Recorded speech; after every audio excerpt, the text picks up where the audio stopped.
Welcome to Making Eating Healthy Again, the podcast where we simplify the complexities of modern nutrition and guide you back to the basics of wholesome eating.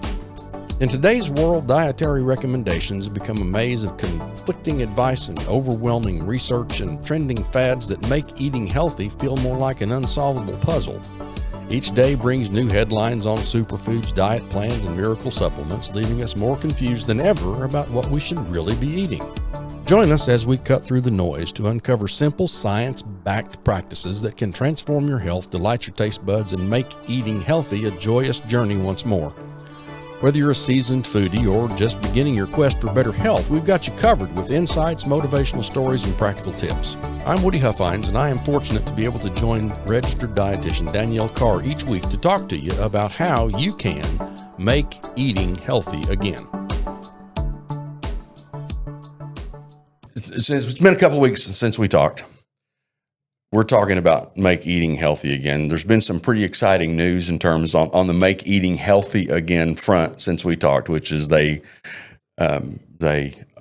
confirmed Bobby Kennedy as Health and Human Services. How excited are you for that? Oh my gosh, I am elated. I have watched his work for 20 years.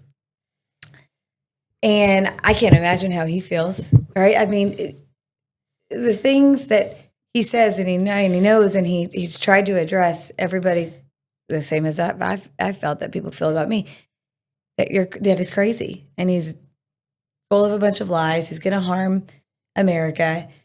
I am elated that I think I mentioned this last time, even just a little bit of information and education is getting out there. And it's getting people to be more aware. Well, at least we're starting to have the conversation. One of the things that excites me about it is that now we're at least starting to have the conversation.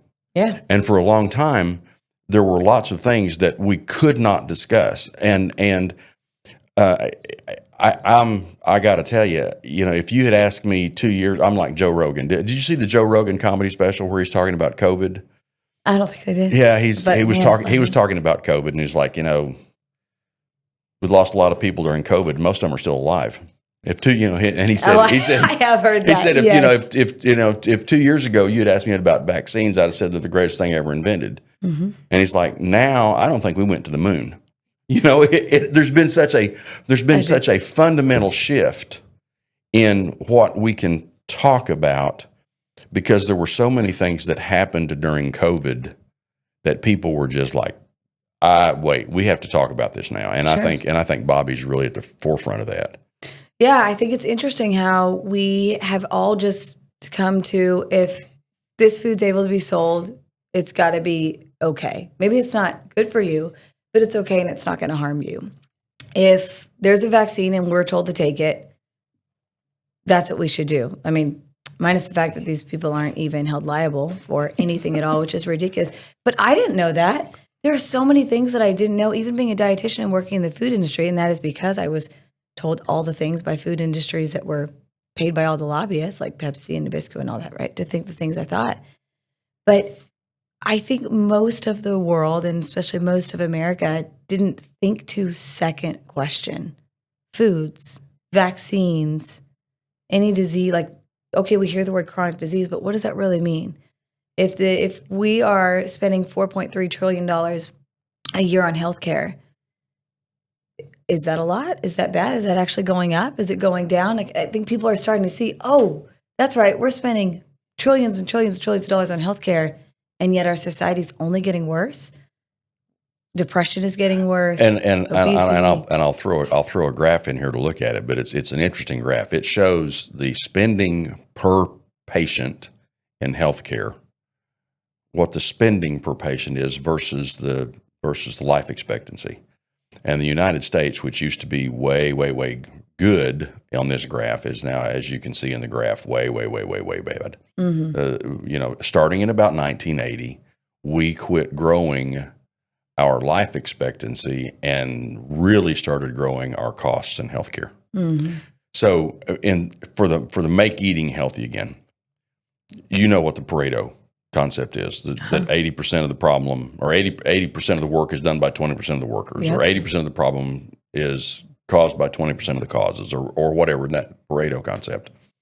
So for me, I think the only concern that I have about Bobby is where he's going to put that 20% of the effort, or how he divides up. And at the end of the day, 20% of the things that he attacks are going to get 80% of the results, or 80% of the things that are accomplished. Right. So my question, or the thing that I'm concerned about, is he's very energetic about vaccines. Yeah. He's very energetic about the chronic disease. He's very energetic about environmental pollution and poisons. I don't know that I've really come to water on where do I want him to go first, or where is that Pareto concept going to be the most useful. Yeah. I disagree with him about, I'm not there yet on the dangers of electromagnetic spectrum. Okay. That's a little woo-woo for me. I'm not there yet. But then if you'd asked me 18 months ago where I was on vaccines, I would be nowhere near where I am now on vaccines. If you had asked me where I am on food, I've been this way on food for a long time. So I've seen this cascade of, I believed what they said about food, and then I found out that they were wrong. And then I believed what they said about carnivore, and they were wrong. And then I believed what they said about the COVID vaccine, and they were really wrong. And so I don't know that I'm willing to say that Bobby's wrong about electromagnetic spectrum. Right. That's a good way to put it. But I do think that we've got a lot more leverage on the eating healthy. We can, with less effort, eating healthy is going to be more important than attacking electromagnetic spectrum at the extremes. Sure, and I think that the public will appreciate it because it's something that they understand, right? Whenever you talk with somebody about anything in life, right? Whether it's business, it's counseling on mood, it's counseling on food. You always want to meet people where they are, or in just a general conversation, you meet people where they're at. And I feel that, one, it's going to make the biggest impact. But also I feel like the public is ready to hear it. Or maybe, I don't know if ready is the right word, willing to, or they have an open ear. As you said, there's a conversation about it. I do think it's going to make the biggest impact because at least it'll start to open people's eyes of, oh, maybe I don't have to be on medication, right? If I can get a person off one medication, not grabbing just one medication from their medicine cabinet in a month or 2 months or 3 months, that's amazing. The money they save, of course, but the impact that it does on their health, because that's not helping them. It's only degenerating cells. Well, in the pharmaceutical cascade, I had this discussion. My dad passed away a year and a half ago, and I had this discussion with him about, he presents with problem A, whatever problem A is. And I won't go into the details, but you present with problem A, and the doctor goes, well, I got a drug for that. So you start taking drug A, which creates a side effect, which creates problem B. Yes. And it's like, well, I got a drug for that. And well, then pretty soon you're taking 5 drugs, 4 of which are treating the symptoms of the previous 3 that you took, and then the third one. It's just this cascade of that answer is, and all of it could have been solved if you had just started eating right.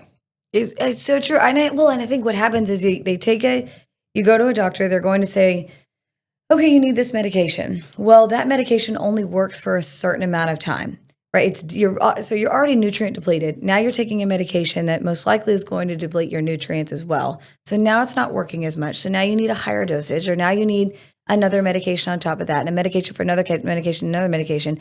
Then something happens and you're like, man, I still don't know what's wrong. Now you go to the doctor, you figure out you need surgery. So then you get surgery. Then you get an infection from that. So now you're on a medication from that. And then we die. And that's one of the things that's always been very interesting to me. Eric Westman was a clinician and researcher, and all of the people at Duke where he's practicing, they would send intractable obesity problems from the orthopedic department. We've got somebody, and they need a knee replacement, but they're just too heavy and too unhealthy to do that surgery on. And you've had some success with people losing weight. So we're going to send them over there. You work with them and see about, and then they get on what is essentially Atkins. He's got a page, it's called his page 4. You can eat this stuff. You can't eat that stuff. You know, you don't eat bread. You don't eat carbohydrates, essentially. Keep your carbs to 20 a day. And people lose a lot of weight, and they feel 1,000% better, and they get healthy, and now they're able to move, which clears up the problems that they had with their knee. And so often they found that people didn't need the surgery if they just ate the right things. Mm-hmm. Yeah, I think it's eating the right things, and it's knowing the right things to eat, right? Like, I know we'll talk about this today, and getting into where the epidemic started with the low fat, everything needs to be low fat. And I think people are, we talked about this a little bit last time, people are just now starting to come around, which is crazy to me, that they're starting to realize, oh, low fat's not good. But I don't think people understand, why is that not good? What is in those foods? And I think it's finally, people are maybe starting to have an open ear to, oh, because there's chemicals, it's processed food, it's things that your body has no idea what to do with, right? It's really, really high sugar, so it turns to fat in our liver, and we'll get into all of that. But I think that's a big part of it, is, okay, if we just ate healthy, but people don't understand what to do, and that's where I'm hoping. And that's, when we were putting together the arc of the episodes, or the way we're going to talk about what we're going to talk about, it's like there was this train in my mind that goes, it's hearts and fats. How did the heart disease and the heart problem change our view of fats? And then how did the fats change up how we viewed diets? And then how did the diets change up how we viewed sugar? And then how did the sugar then create the designer foods that we have? There's this chain of things. And the first in that chain, in my view, is Ancel Keys. Oh, this story is unreal. Anybody that's listening to this, like, just you'll be able to describe, I'm sure. Go ahead. So it's amazing. I listened to the podcast that you sent me. That was interesting podcast that you sent me. Oh, you did? On cholesterol, and they talked a lot about Ancel Keys. Was that your first introduction to Ancel Keys, or have you been aware of him before that? Yes, I was aware of him before that, but not until maybe 2 years ago, which is so interesting, right? And again, being a dietitian and what I do and what I study, that was never come up. And what bothers me about myself, and not now, but has always, when I look back, is that I never really asked but why, who came up with this? Where did this come from? And we talked about that last time, that in any realm of science, the history of how you know what you know is important. And in nutrition, it's just, this is the way it is. Shut up. Sure. And so that's why I'm so passionate now, is I'm still training my brain to go straight to, like, okay, but where did it come from? I mean, I still will always be like, okay, well, let me see the research. But now it's even more, especially since COVID times. But who did this research, and were they paid, and where did it come from? And I just, again, Ancel Keys, maybe almost a couple of years ago that I first heard of him. It was interesting to hear a little bit more in description of his story. What was interesting about Ancel Keys is he was a physiologist. He was his PhD is like a fish physiology. Right. And I think he was just, what it was interesting to me in that podcast that I learned was how he became kind of this influencer. He was this charismatic man, supposedly, that was really able to influence people. And obviously he did the 7-country studies. Well, we should explain that a little bit. Well, he and his wife traveled to Europe, and he's looking at the people in Europe, and it didn't look like there was a lot of heart disease, and people looked healthy, and so he decided to do the 7-country study, which was, and it really wasn't a 7-country study; it was really a 22-country study. Then he took 6 countries and threw them out, and then it was like a 16-country study, and the line for the 16-country study really didn't support his hypothesis, so he threw out. He just cherry-picked them. He kept cherry-picking data until he got the graph that he wanted, or the graph that he believed in. Yep. The methodology difficulties in that study are legion. If you go back and look at that study, when he did the study, he didn't control for a number of factors. Like one of the examples, when he went in and he was asking people what they were eating to find out what their diet was, it was during Lent in a heavily Catholic country. People are eating a lot more fish during Lent than they eat all the other times. So the methodologies that he used were horrible. But then, as you alluded to, he was very forceful and very charismatic, or I think, in looking back, especially looking at Fauci during COVID, to me, Ancel Keys is very Fauci-like. Sure. In terms of he got set up as the guy because fat causes heart disease, and he was on the cover of Time magazine, and he was so not only influential in drawing that saturated fat will cause heart disease theory or hypothesis, but he was also, because of a number of political things, able to shut down the debate on the other side, because there were people on the other side, and we'll get into the other side, but Ancel Keys forced so much of that. But like so many other things, the things that came before Ancel Keys set up where Ancel Keys was going to be successful. After the 7-country study and the heart diet hypothesis, what were the alternatives? In other words, if Ancel Keys had come up with this hypothesis and said, you shouldn't eat saturated fat, which he did, what were you going to change the saturated fat to? And this goes back to the early 1900s. All of the animal fats will go rancid. They will eventually oxidize, whether it's tallow or it's suet or lard, whatever it is. It will go rancid. And Procter and Gamble was trying to find a way to keep fats from going rancid, and the way to do that is hydrogenize the fats. You put hydrogen atoms in the fat chain, which makes the fats much more shelf stable. But the cost of putting the hydrogen atoms in tallow made tallow more expensive, and you could get tallow from rendering the stuff that you had. So there wasn't really a market for using hydrogen to hydrogenate animal fats. Right. At the same time, in the early 1900s, 1903 to 1910, one of the biggest industrial byproducts that was waste was cottonseed oil. Cottonseed oil was a huge industrial waste. Well, here we go. Procter & Gamble goes, you know what? We can make that cottonseed oil useful. And they started hydrogenating cottonseed oil to make Crisco. That's why Crisco came about. You know what Crisco stands for? I don't know what Crisco It stands is for. crystallized cottonseed oil. I did not know that. That's how Crisco. What interesting. That's how Crisco got its name.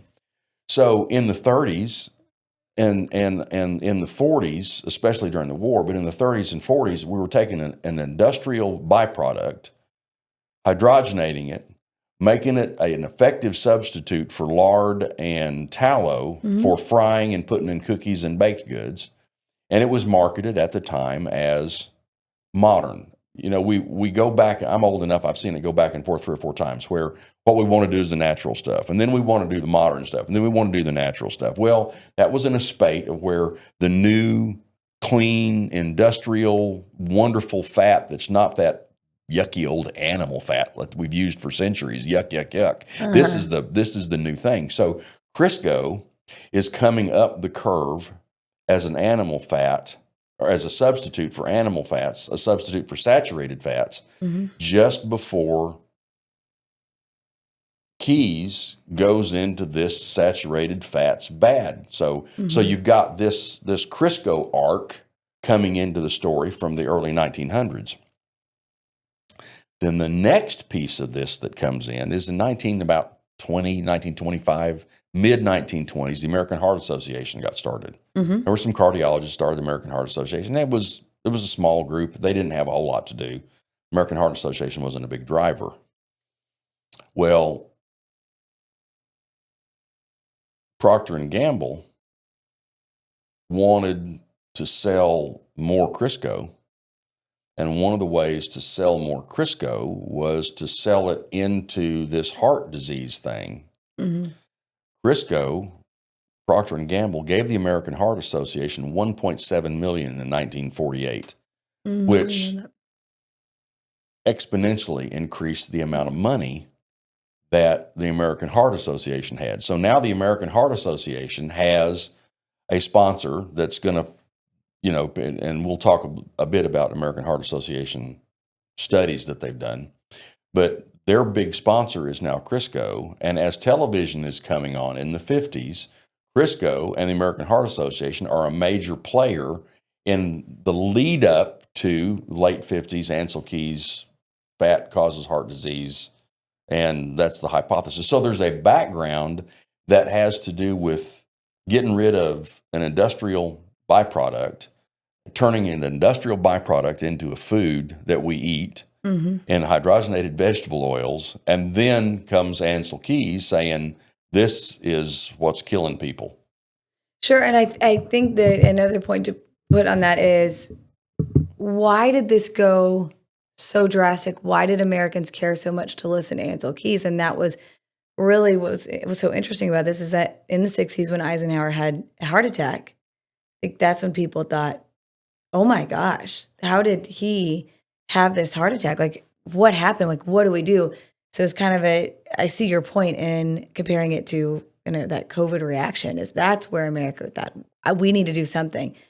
I think that's why Ancel Keys really prompted this and made this move forward, and why people were listening. Well, and Eisenhower was such a beloved figure as Supreme Commander during the war, and then subsequently as the president, and he was such a beloved person, and he kept having heart attacks, which, if you look at it, and in the 1950s, the incidence of cardiac,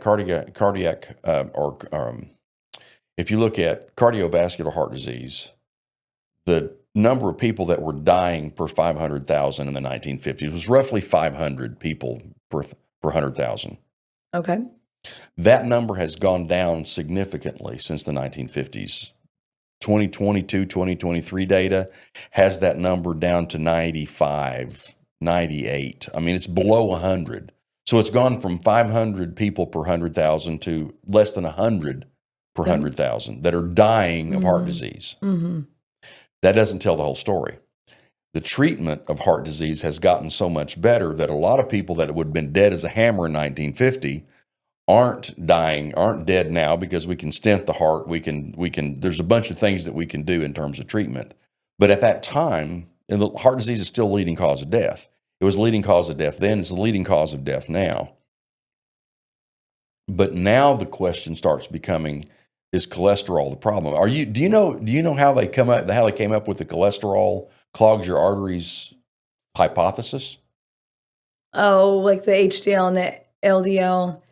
You mean just the baseline hypothesis that if you eat cholesterol, it'll clog your arteries. Yeah. I don't know how that came up, actually. There was a Russian scientist that was studying cholesterol, okay, and he started feeding cholesterol to rabbits. Okay. And the rabbits would get cholesterol build up in the cardiovascular arteries just like really, really quickly. Yeah.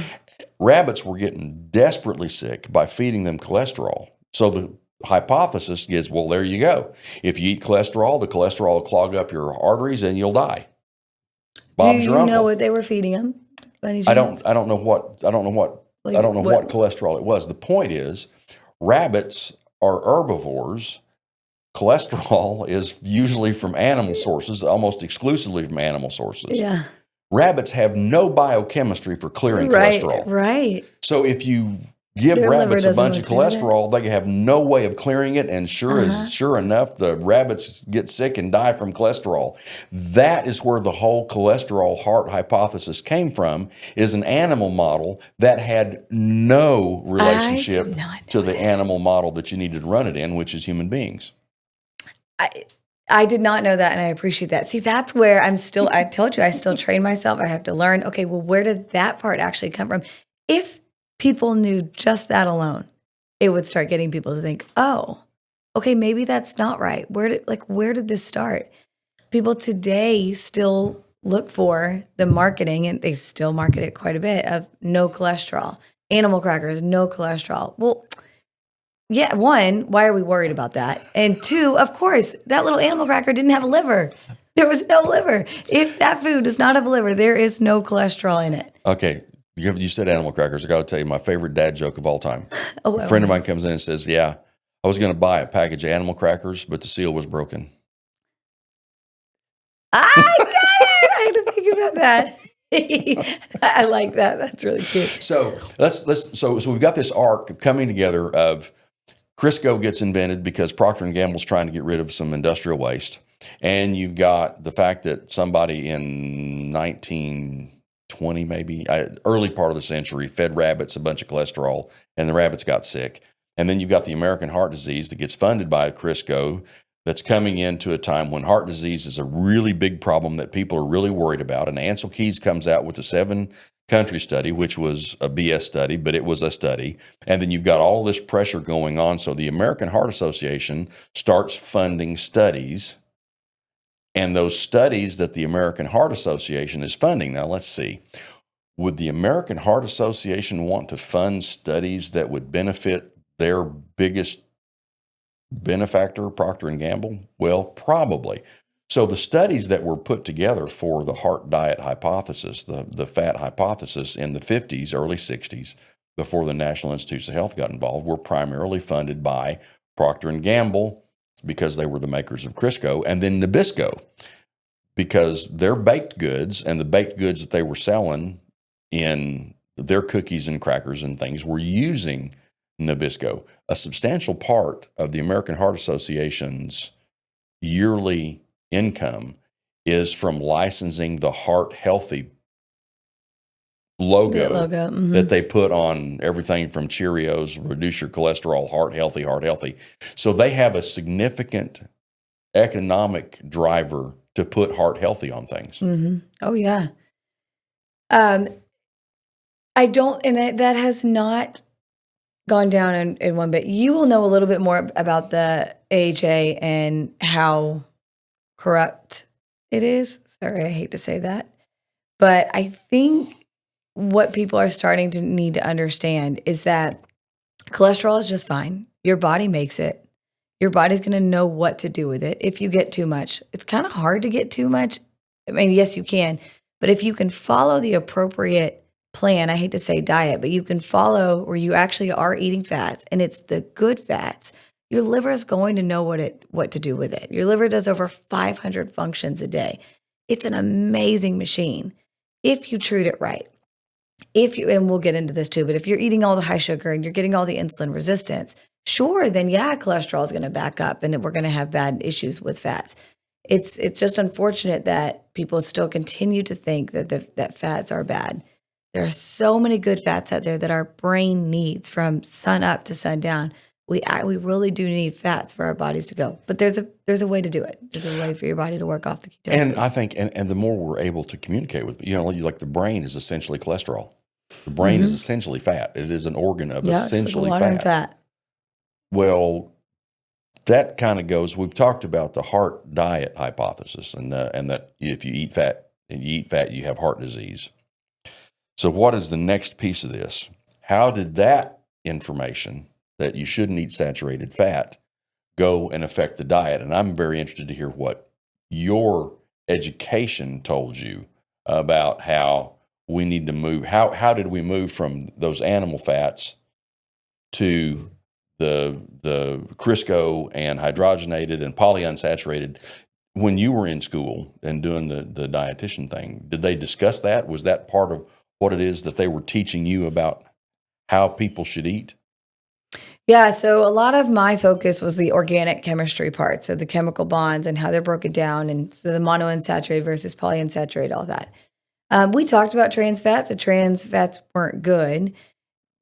It's changed, right? It wasn't. I was in college. I graduated 2006, and so it really wasn't until 2015 that the guidelines came out of absolutely no trans fats in food. So yes, I knew about it, but to get the public to understand what that meant, how you look at hydrogenated vegetable oils, was very sad. It was great when it finally came out in 2015, and I think a lot of the education started to change in universities. 2015? Yeah, that's when the guidelines came out that they weren't allowed to have. And when did you graduate? 2006. So that's effectively 10 years. Mm-hmm. So, but we've known trans fats are bad for you were 90 years. You were being taught in 2006. It didn't get into the general population in 2015. Right.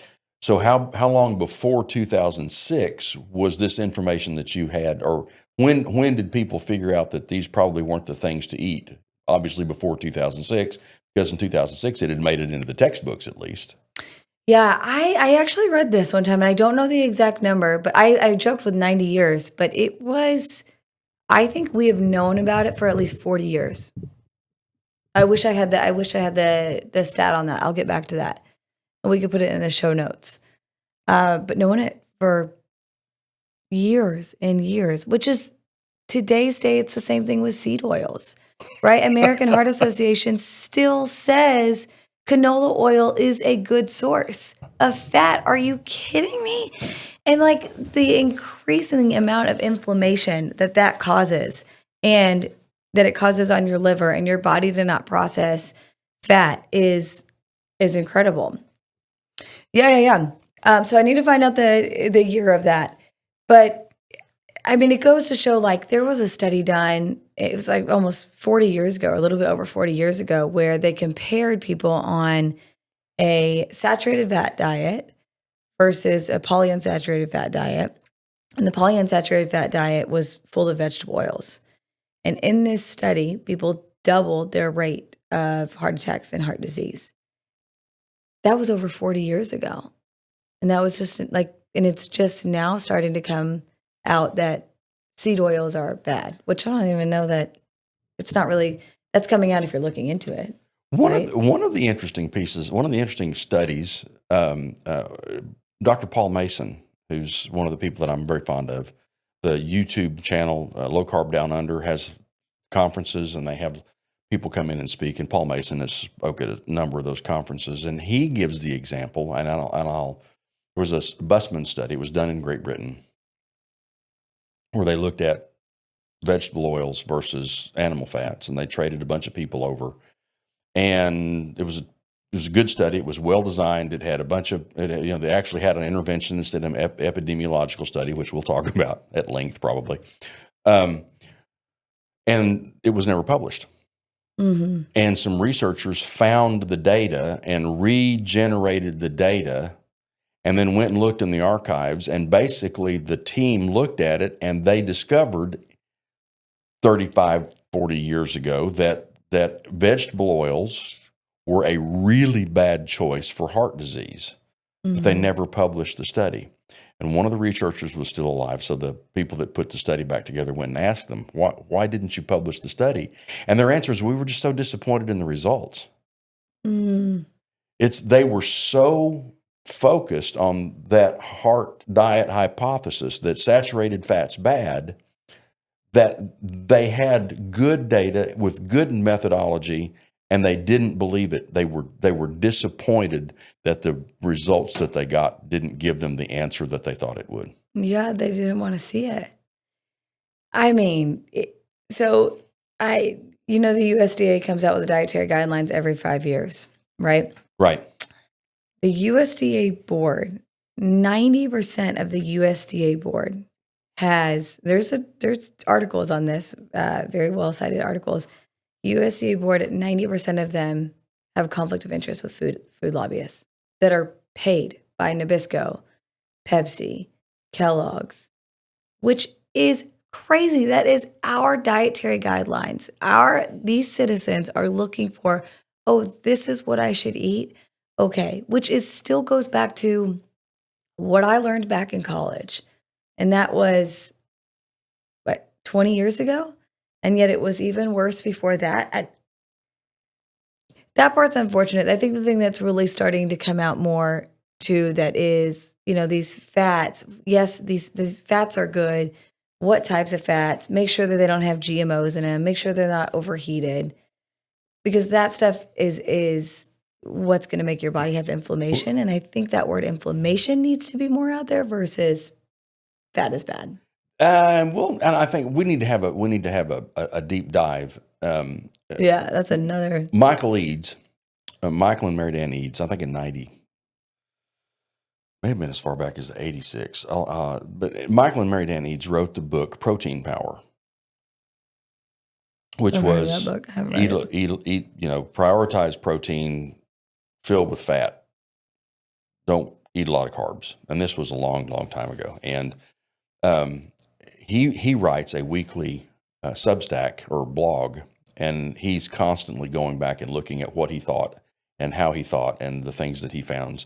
And he has an interesting theory, and I'll send you a link. He has an interesting thing that maybe there's an argument to be made that the obesity and metabolic health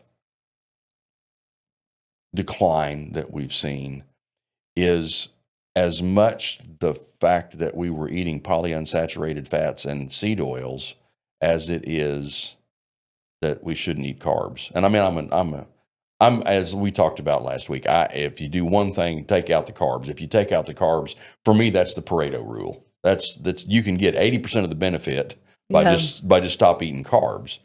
But it's interesting that the polyunsaturated fats and the inflammation caused by polyunsaturated fats, there's an argument for that as a partial driver for the metabolic health issues. So you got polyunsaturated, monosaturated, and then saturated fats. And the polyunsaturated fats are the ones that have been excoriated all the way around. The monosaturates versus the saturated. Where are you on the monosaturates versus the saturated fats? So it depends on what type and what you're actually eating, right? So you got your saturated and your unsaturated. Saturated are things that are more stable and solid at room temperature. Butter, lard, tallow, coconut oil. And then you've got your polyunsaturated fats and your unsaturated fats that are liquid at room temperature. Problem is, people are getting to I can't believe it's not butter. Do you remember I can't believe it's not butter? I grew up on that. I loved I can't believe it's not butter. But you've got things like your avocados and cottonseed oil and nut oils.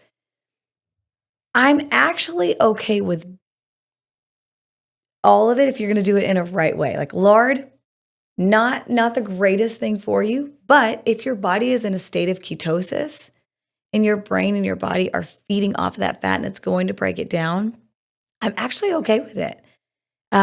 There's really, I hate to say this, the fat that I'm not okay with are things mainly like the seed oils, the things like margarine that aren't real food. Is your driver against those linoleic acid itself, or is it? Yeah, so the issue is with the omega-6 and omega-3s is most Americans are at about a 22-to-1 ratio of omega-6 to omega-3. Oh my God. Yeah. Omega-6 are the bad fatty, omega-6 is the bad fatty acid, right? That causes inflammation, for sure, heart disease. Your omega-3s are your good fats, like that you can find in, people hear about salmon, avocado, olive oil. Those are things that help your brain, do great things for you, increase your DHEA, which we really need for our brain, our EPA. It's amazing. We need all the omega-3s. Our ratio, do you know what our ratio should be for omega-6 to omega-3? I do not know what the ratio should be. 1-to-1.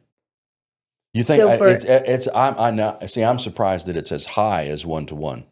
No, it should be 1-to-1, but we're generally about 22 molecules of omega-6 to 1 molecule of omega-3. Well, and the reason that I'm surprised that it's 1-to-1. Oh, that it should be? That's the target. Could be 2-to-1. The people that are looking for is because the natural fats, the stuff we've been eating for millions of years, tallow and suet and lard. Yes, there are omega-6s in tallow. Yes, but we don't know that it's the harmful kind. Just like the trans fat. There's trans fat in animal fat. There can be. Well, just about any kind of fat that you've got has got a mixture of trans fats and right. Saturated fats and unsaturated fats, and I mean it's a piece of nothing is purely one kind of fat. Right. And those ancestral sources of fat that we're talking about, suet and lard and tallow, aren't anywhere close to 1-to-1 in terms of linoleic acid, omega-6, omega-3. I mean, they're not even close to 1-to-1. There is a ton of omega-3 versus omega-6. It's not a 1-to-1 thing. So it surprises me that the answer would be 1-to-1, given that historically in the ancestral I see fats, what you're saying. it would seem to me that if what we've been eating is lard, suet, and tallow for millions of years, well, not millions, hundreds of thousands of years, 100,000, 150,000 years, that whatever that ratio is in those natural fats would be what the healthy ratio is. And if it's, and that's, to me, it would seem like that's the ratio that you'd be trying to get to, is whatever the predominant ratio is in the animal fats. And I don't believe it's anywhere close to 1-to-1. Because you're saying it should be more high on the omega-3, right? Like if omega-3 is at 1 to 20. I think it more saying how many molecules. So you got 22 molecules of omega-6 versus somebody having 1 molecule of omega-3. I won't be able to say this as good, but I think it's more just, I don't know that it's necessarily of a balance of, okay, how much omega-3 do you have? I think it's more the balance of, so many people have so much more omega-6 versus the omega-3. I do see what you're saying. So I can't figure that out. I don't understand that part, but I see what you're saying. I do think it's more, I'm repeating myself now, that it's such a high ratio of omega-6. That's the point of it. Reducing omega-6, absolutely. I agree with reducing omega-6. My reaction was to 1-to-1 because the ancestral fats, my understanding of the ancestral fats is they're nowhere close to that in terms of having that much omega-6 in the ancestral fats or fish fats or krill oil or any of those things. It seems to me that I would have guessed that it would be 3, 4, 5-to-1 the other way. That you ought to have 5 times as much omega-3 as omega-6. Yeah, and I don't know the recommendation on that, except that I want somebody to have so much, depending on the person, maybe 2,500 milligrams of EPA and DHEA a day. Or the 2 servings of salmon a week that's going to give them that, or they take the omega-3 supplement, which is a whole nother subject. But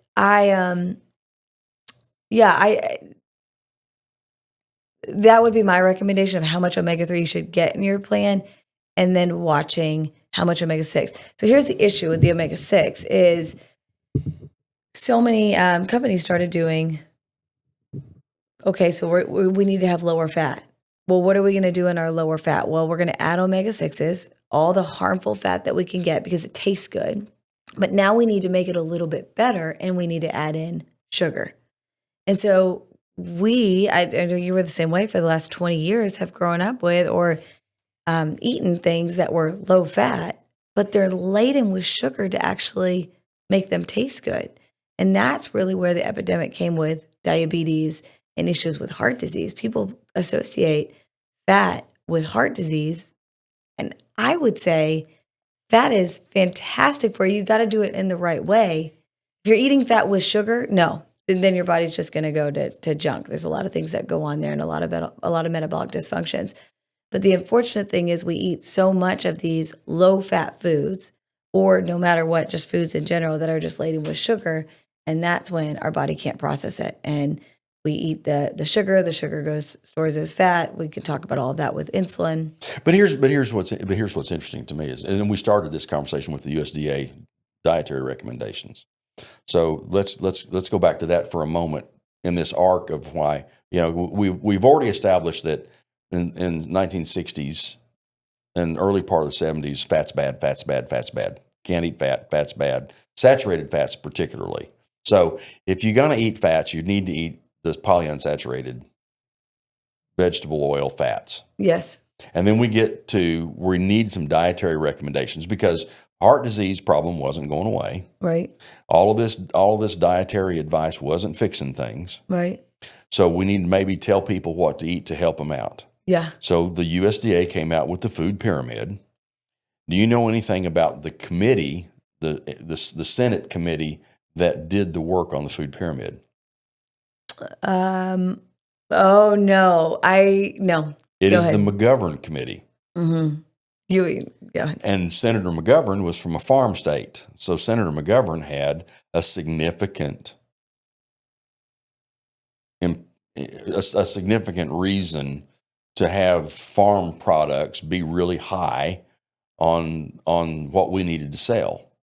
So not only did you have the Nabiscos and the General Mills and the people who sell grain, but you had a senator from a grain state, and they sat down and they had these dietary recommendation discussions in a Senate hearing.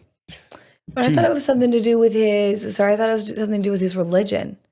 There's another. That's another piece of this, and we'll get to that piece. But so when they brought in the people from the National Science Foundation and the scientists, there were a number of scientists in the hearings that were saying, we don't have good science on this. We can't perpetrate a huge experiment on the entire population until we solidify the science.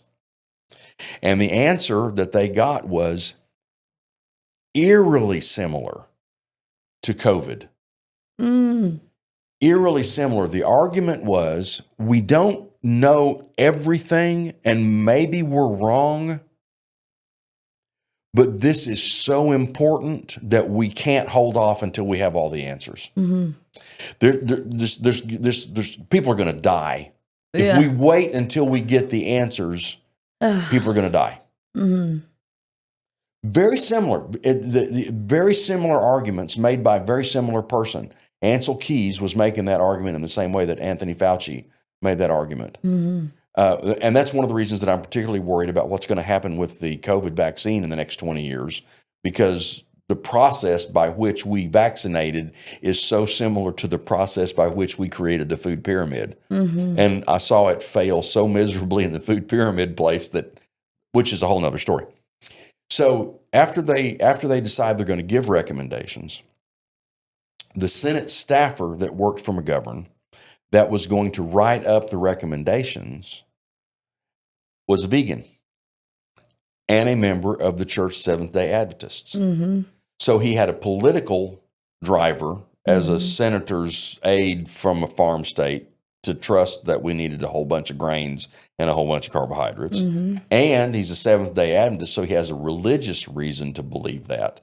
So when that initial food pyramid came out, there was not a scientific consensus.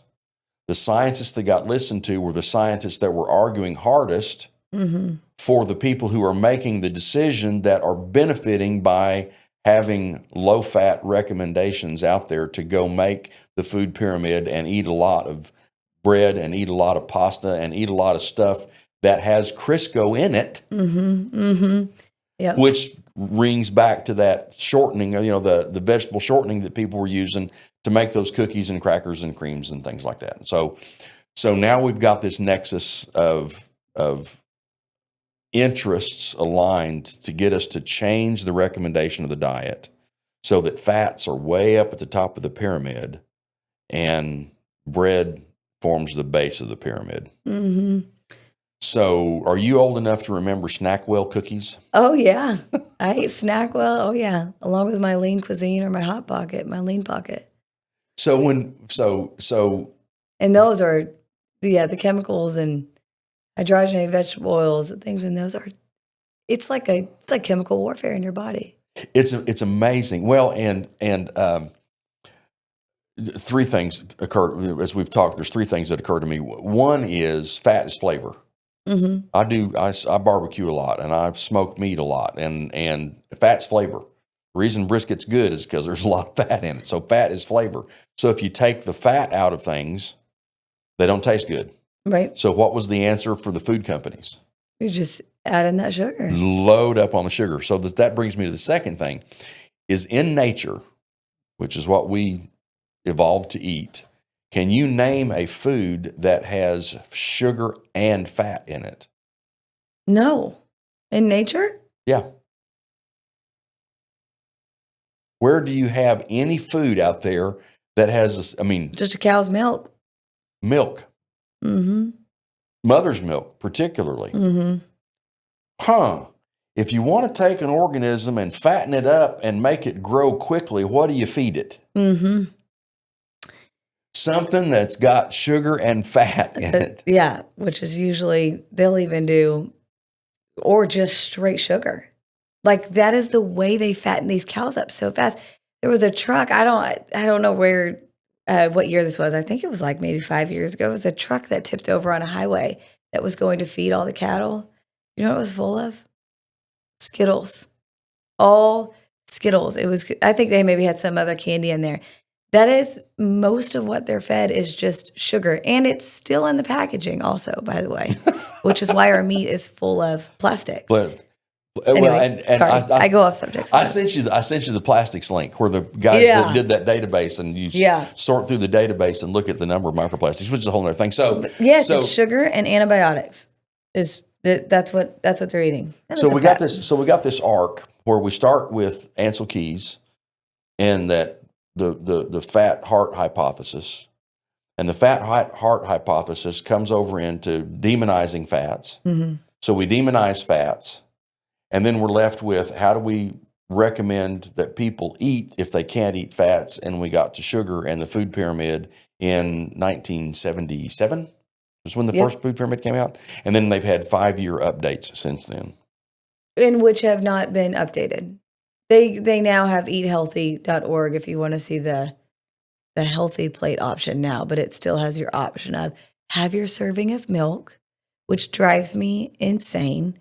Like, no talk about what type of milk, but have your serving of milk, have your serving of your grains, and then your fruit and your protein. And it's all wrong. I mean, if you really want to prevent chronic disease and you want to prevent diabetes and heart disease, as you said last time, the food pyramid needs to be flipped upside down. I will recommend most of the time about 10 to 15% of protein, depends, maybe 5% of fat, 5% of carbohydrates, 80% fat. Everybody's different, right? For some people, it might be completely carnivore, and we're getting even less than that. For some people, it might need a little bit more protein and a little bit less fat.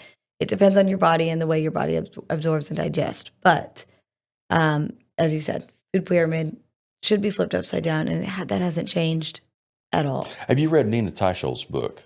No.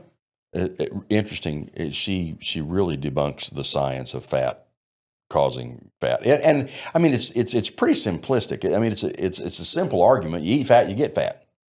Yeah. When I was a low fat eating person back in the height of the SnackWell days and the fat free Fig Newtons. Yeah. I mean, I can slam I could eat a bucket of fat free Fig Newtons right now. I had those with my Lean Pocket also. When all of that was at its height, and that was absolutely the answer, is the fat free stuff and lowest fat that you could get, and those dietary guidelines were out. It still made sense. Two things made sense about that as an argument to lose weight. Okay, it's pretty easy to argue if you eat fat, you get fat.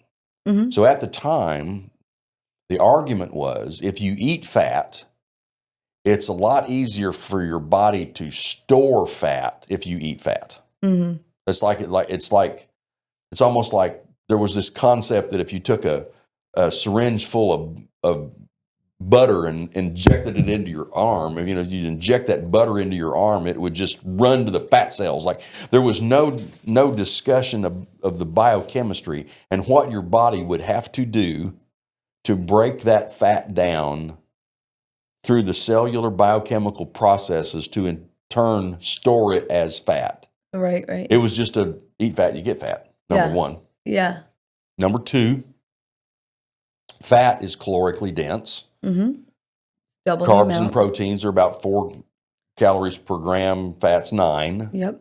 So if you eat fat, you're at a caloric disadvantage. The more fat that you got, the more your caloric disadvantage is on the whole calories in, calories out thing, which is another deal that we'll talk about. So it was very easy for the food people to take that argument that fat's bad for you, which was from Ancel Keys, and bring that over to, if you don't want heart disease, you need to cut down on fat. So if we cut down on fat, what do we have to do to get it? And that argument is, if you want to get slimmer, don't eat fat. Fat's calorically dense, and sugar is a lot better because you can eat more sugar than you can fat for the same number of calories. Is that the way you were taught in school? Yeah, absolutely. That fat is bad. We should have, what do we, same thing, about 60%, 65% of carbohydrate. I think it was maybe, so 20% protein, let's say. These ratios will vary, and 20% fat. That's exactly what we were taught. And man, he said something that was just really interesting that I wanted to go back to that I can't remember. But fat is, so here's the thing. It can be bad. Like I say, oh, it's great. We should eat it. But again, I cannot press this enough. It's if you're following it correctly, because your body, your brain and your body want to use fat, should use our fat as fuel.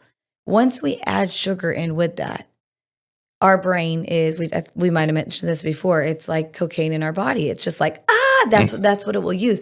And that is when everything is converted as fat. So yes, this is the problem with like a keto diet, right? Or maybe Atkins that a lot of people will go on. Can it be good for you? Yes. Now, there are some people, different body types that it might not work for, but it's great for you. The problem is when it becomes a diet and people get off of that, and now they're used to eating a lot of butter. They're used to making these really great high-fat keto snacks that are good when your body's in ketosis, because your body will burn that for fuel. But the moment you add that sugar in, which is like most of our world, we can't get away from sugar, that's when everything is stored as fat and causes inflammation. So when we eat that sugar, along with fat or not along with fat, but most of the time we're eating it with fat, right? We have a pasta meal, we have a sandwich that we think is good, which I'm not saying it's bad, but our sugar goes up, we eat, right? Insulin goes up. So when we eat the sugar, it's metabolized and it goes into our bloodstream. Well, think of this sugar sitting in this bloodstream.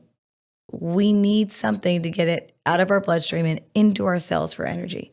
Insulin comes from our pancreas and says, I got it. I'm the key. I'm going to unlock this cell and I'm going to get that sugar into there. We're going to end in just a little bit, maybe as fat. Here's the problem. Insulin goes up. It increases our sex hormone, or our fat storing hormone of cortisol. Cortisol is a good thing, but that goes up and up. It caps eventually. There's this whole cascade of events that I won't go off too much into right now, right? It reaches into our sex hormones, progesterone, testosterone. Now we're estrogen dominant. So much of that is stored as fat. Here's the issue. When we eat this sugar, our body only needed like maybe 15%, maybe 5%. The rest of it, that 85%, is stored as fat. So we eat sugar, insulin is released, it opens the cell, right, gets in there, gets the sugar out. But the issue is your body's only going to do that so much. Your body's only going to release so much insulin over and over. Eventually it gets tired. That's when we get into insulin resistance. And our body, we're like, what is going on? I'm having all these issues, breaking out, depression, can't think, which is why there's type 3 diabetes, of Alzheimer's. We're estrogen dominant. We can't lose weight. And it's this whole cascading. Interesting. Eric Westman is the first person I saw that put this together. Normal blood sugar, 100 milligrams per deciliter. Mm-hmm. That's the normal blood sugar. Yes.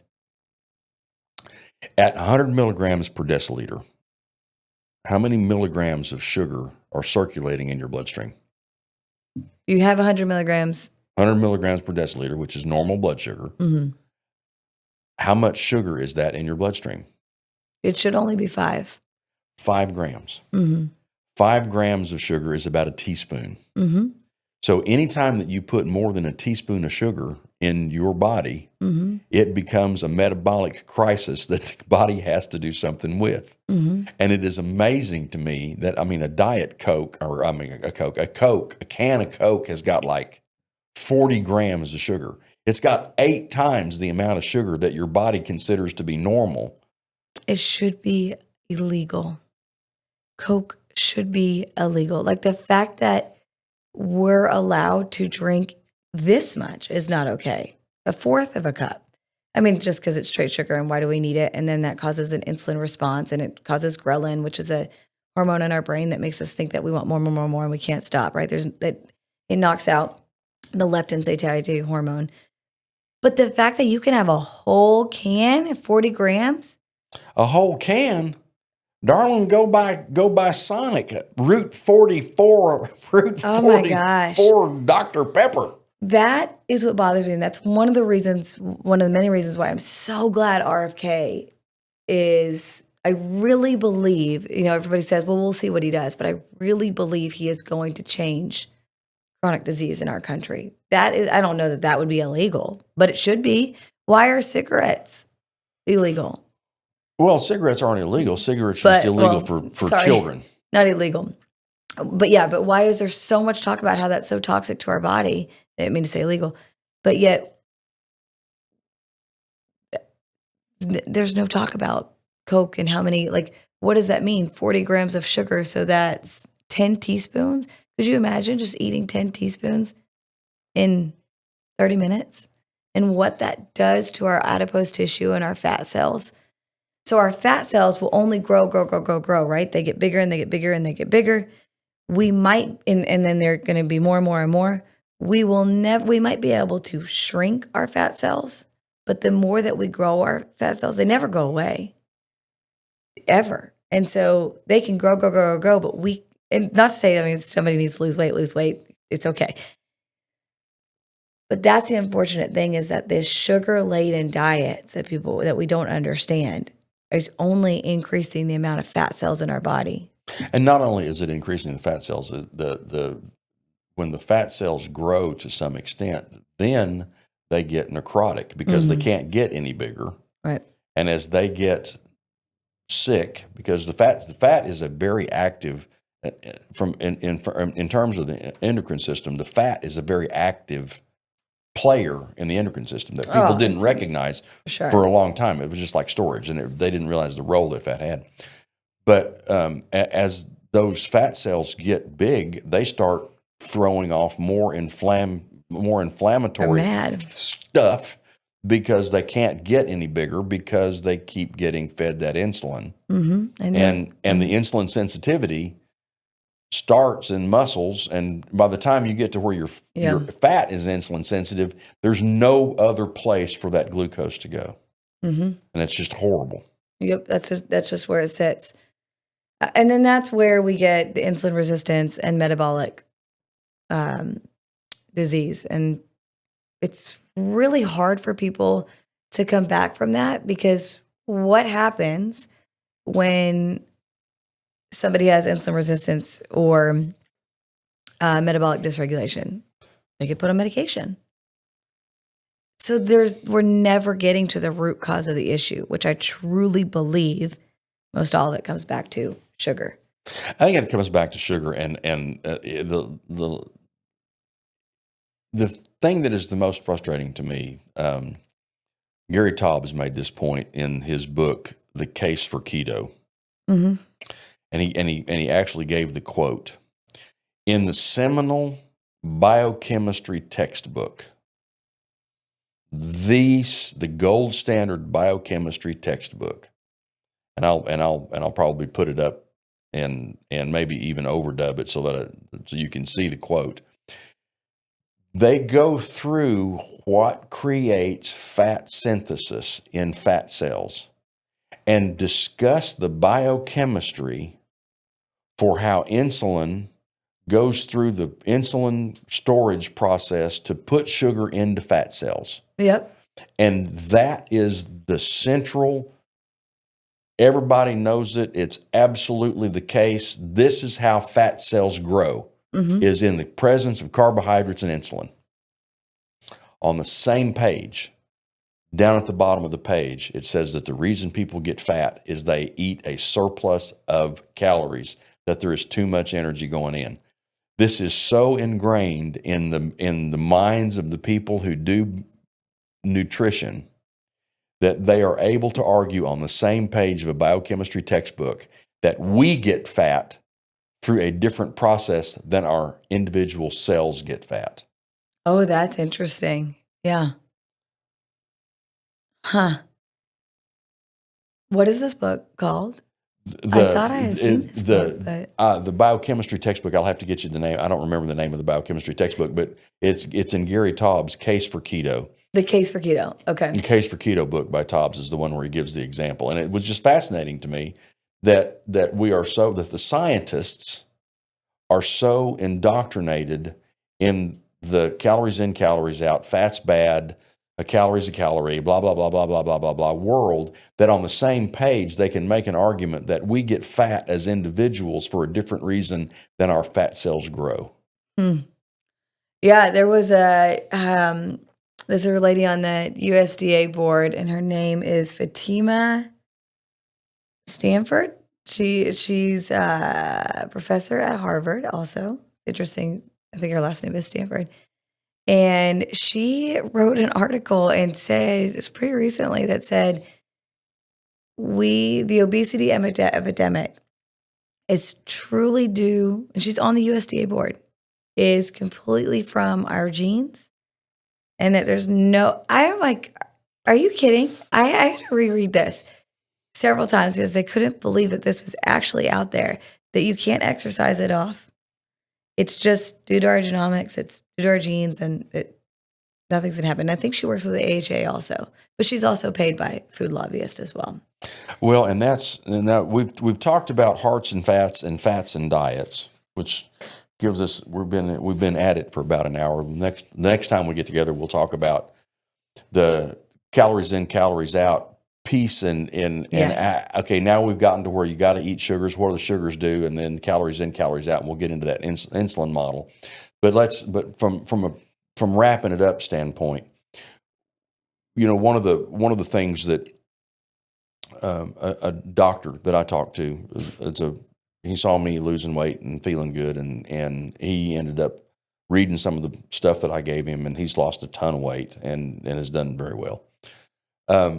And he made this point to me, is that you do the science, and it takes a while for the science to get communicated and for people to do enough replication of the study, or the study's been out there long enough for the research environment to come to, yeah, that's the right answer. There's been a fundamental change. Sure. It's not, you can't just change everything on one study, but we've studied this and we've got to change. And okay, so after the science then changes, now you have to change the medical textbooks. Well, medical textbooks, the textbooks for medical school, they don't come out every year. It's every 3 years to 5 years, a 3 or 5 year cycle to get those textbooks updated to what the science is. So then you teach that for a period of time to the doctors that are going to go out there and practice, which then reinforces what people believe and what gets studied. His point is that if you went as quickly as you could go, you got a study that says polyunsaturated fats are bad. We're going to go immediately and put that in the medical textbook, the next section of the medical textbook. So for the 4 years that people are in that medical program, they learn that that's bad. So that by the time they get into practice, if everything goes immediately and there's no delay, it's 9 to 12 years from the time something is studied to doctors are teaching it. Or it is being taught to doctors, or that doctors are able to operate on it. Sure. Which was why it was interesting to me that you graduated in 2006, polyunsaturated fats, hydrogenated vegetables. We've known that for a long time. It's not now starting to be talked about until 2015. Here we are in 2025, 10 years after that, and we're still seeing people from Harvard and Tufts, the Chan School and the Friedman School come out and say things like, it's genetics. I just had an instance. I know this is completely off subject, but it was just really interesting when I was at my annual OBGYN appointment, and sorry, this might be too TMI for you, but my cycles were a little off, right? They're fine. It's fine. This is too much. Is cycle stuff no, you're good for you? Okay. So, my cycles were usually 4 days, we're good to go. And now they've been going from day 17. So a woman, anybody listening, has a 30-day cycle. They've been starting maybe at 17 to 30.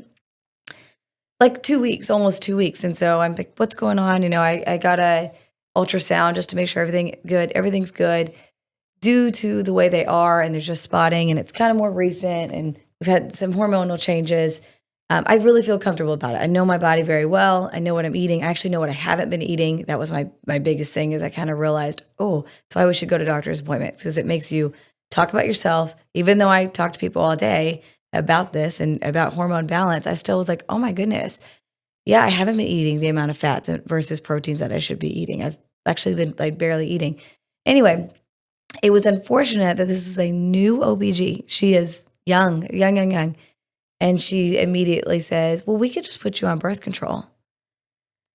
And I'm like, have you read? She's new. She's super young. And my thought is exactly what you just said is how this education is getting to these new doctors. Again, I know that's off subject with fat. I'm sure we'll talk about this again with hormones and especially with being estrogen dominant.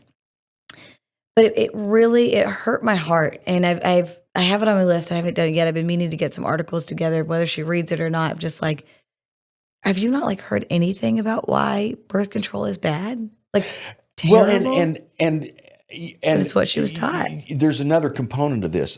Dr. Ken Berry, another great YouTube channel. One of the things that Dr. Ken Berry talks about, it's another. Other people have used the phrase. Ken Berry talks about it. It's eminence-based medicine instead of evidence-based medicine. Yeah. The most eminent voice in that area, and this is, COVID's an example. Ancel Keys, we've been talking about that today. It's an example. Everybody listens to the guy that's the long-term, knowledgeable. The person that's spent his 30 years doing the research, and he's the most knowledgeable guy. He's the eminent fat metabolism guy. So he says it, and everybody falls along. And Ken Berry was given an example. Postpartum, he's got a patient, and they said immediately, you need to get that vitamin D booster to the baby because vitamin D, there's no vitamin D in mother's milk. Ken Berry's like, well, wait a minute. Why? We've been having babies for a long time, and we've never had to supplement vitamin D. They didn't supplement vitamin D 1,000 years ago, right? And babies still survived. The attending physician tells these residents, this is the way it is. And in medical training, you don't go up against him. You just salute and drive on. So how much of the stuff, and going back to your OB-GYN story, how much of that you might have learned it or you might have read it in medical school, but then you go into an internship and then you go into a residency and you're dealing with the senior residents and the doctors that have the long lab coats because they're the important doctors that tell you what you need to do, and you're not going to go stand around and tell them they're wrong. So how much of their education gets beat out of them by the older, more experienced doctor so that by the time they get to practice, they've lost a lot of the stuff that they were able to learn or could have learned because the eminence-based medicine versus the evidence-based medicine pollutes them.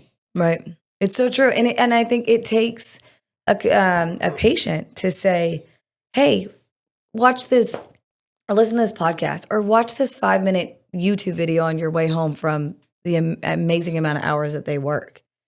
And just get a little bit of an idea of what's going on here. And hopefully that will spark some of them, not many because they're busy, to be like, oh, maybe I shouldn't be talking to my and going back and circling back around to the Bobby Kennedy thing and leveraging off of what you're talking about is how people are getting smarter about these things. That's one of the things that Ken Berry is another doctor that talked about it. Gary Taubes also talked about it in the Case for Keto. If you remember the last time we talked, Gary Taubes' article on the Atkins diet, which was in the 2001-2002 timeframe from the New York Times Magazine, he went out to try to interview doctors about Atkins diet. And what he found in 2002 when he was doing the interviews is that doctors would tell him, oh yeah, that's a great way to lose weight. Doctors would tell him, yeah, if I need to lose some weight, I'll jump on the Atkins diet for a month or two and then I'll lose the weight that I need to. Mm-hmm. And it's like, okay, but it's off the record. The doctors in 2002 were like, no, I don't want my name associated with the Atkins diet. Yeah. We go forward to Case for Keto was written 4 years ago, 5 years, but 2020 timeframe. Okay. Tens of thousands of doctors are now practicing keto. There are Facebook groups in Canada with 7,000 and 8,000 doctors in the metabolic health space that are doing it. Amazing. The ability to discuss these things is fundamentally changed. And he talks about in his book the conversion moment. Steven Pinker talks about the conversion moment, and he talks about it in the negative side. That conversion moment where someone tells their story and they get to that moment of clarity that makes them understand, and that's when they're a convert. Whether it's a convert to a religion or convert to a way of eating or to a political party, there's the moment of conversion. Yeah. Ken Berry talks about his moment of conversion. He's a practicing physician, and he's telling his people, eat less, move more, get some exercise, cut out the fat, and they're getting fatter and sicker and fatter and sicker. And Ken Berry is like, patients suck. I tell them stuff and they don't do it. And the idea is I'm giving them advice. They are clearly not following the advice. So my patients suck, which is what you mentioned earlier about people that believe that their patients just aren't following the advice. Right. And then Ken Berry got a little older and he started gaining weight. And he gained a lot of weight, and he had a lot of acid reflux. He was saying that none of the purple pill samples that he got in his office ever got to patients because he used them all. And he felt terrible, and he was getting fat, and he was getting pre-diabetic, and he's like, okay, I got to get on the program.